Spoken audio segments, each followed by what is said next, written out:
Ang katiwalian sa Pilipinas ay may malalim na makasaysayang pinagmulan, na umuusbong mula sa pagsasamantala sa panahon ng kolonyal hanggang sa komplikadong modernong panahong draft.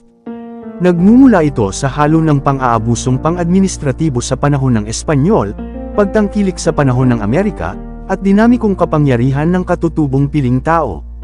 Kabilang sa mga mahahalagang panahon ang mga surplus na iskandalo pagkatapos ng digmaan, napakalaking cronyism sa panahon ng diktadurang Marcos, at patuloy na mga hamon sa burokratikong red tape, pag-iwas sa buwis, at nepotismo.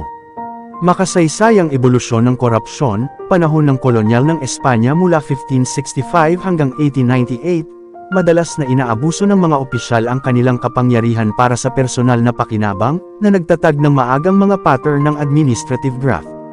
Panahon ng Amerikano mula 1898 hanggang 1946, habang bumuti ang serbisyo sibil na may mas mahusay na sweldo at mas mahigpit na mga batas, pinanatili ng mga lokal na elite ang dynamics ng kapangyarihan, ang pinunusakop o ugnayang leader ward, na nagbigay daan para sa pagtangkilik. Pagkatapos ng digmaan at diktadurya mula 1946 hanggang 1986, tumaas ang makabuluhang katiwalian sa panahon ng matinding interbensyon ng gobyerno, kabilang ang mga iskandalo sa labis na digmaan noong dekada 1940 at napakalaking pang-ekonomiya, proyektong katiwalian sa ilalim ng rehimeng Marcos, na kilala sa cronyism. Pagkatapos ng 1986 hanggang kasalukuyan, sa kabila ng mga pagtatangka sa reforma, ang katiwalian ay nananatiling isang hamon, kadalasang nailalarawan sa pamamagitan ng mga multo na proyekto, panunuhol, at pag-iwas sa buwis. Mga dahilan at katangian, mga salik sa kultura at estruktural, ang katiwalian ay kadalasang hinihimok ng kombinasyon ng mababang sweldo ng publiko, labis na red tape, at mababang panganib ng pagtuklas o pagpaparusa. Epekto sa lipunan, ang katiwalian sa Pilipinas ay madalas na nauugnay sa mataas na hindi pagkakapantay-pantay sa ekonomiya, na may mga iskandalo na madalas na nag-uudyok ng galit ng publiko. Mga uri ng korupsyon, kasama sa mga karaniwang anyo ang panunuhol, nepotismo, cronyism, at pag-iwas sa buwis. Makabagong konteksto, noong unang bahagi ng 2026, ang Pilipinas ay nasa ika-120 sa 182 na bansa sa pandaigdigang Corruption Perceptions Index ng Transparency International, na may markang 32/100, na mas mababa sa global average. Habang ang bansa ay nakakita ng pagbabago tungo sa mas bukas, malinaw na mga rehimeng pang-ekonomiya, nahaharap pa rin ito sa mga hamon tungkol sa mga reformang istruktura. Napansin ng Fitch Ratings ang katamtamang antas ng katiwalian sa bansa, kasama ang itinatag na tuntunin ng batas at katamtamang kapasidad ng institusyon. At ngayon pang kasalukuyan, ipinagpatuloy ni Bangag Jr. ang pagnanakaw or corruption. Ngayong Abril taong 2026, nahaharap si Bangag Jr. sa isang makabuluhang iskandalo sa katiwalian na pangunahing nakasentro sa napakalaking multo sa flood control project anomaly. Habang ipiniposisyon ng Pangulo ang kanyang sarili bilang isang pinuno laban sa katiwalian, ang mga pagsisiyasat at mga testimonya ng whistleblower ay lalong nagdawat sa kanyang sariling administrasyon at malalapit na kaalyado.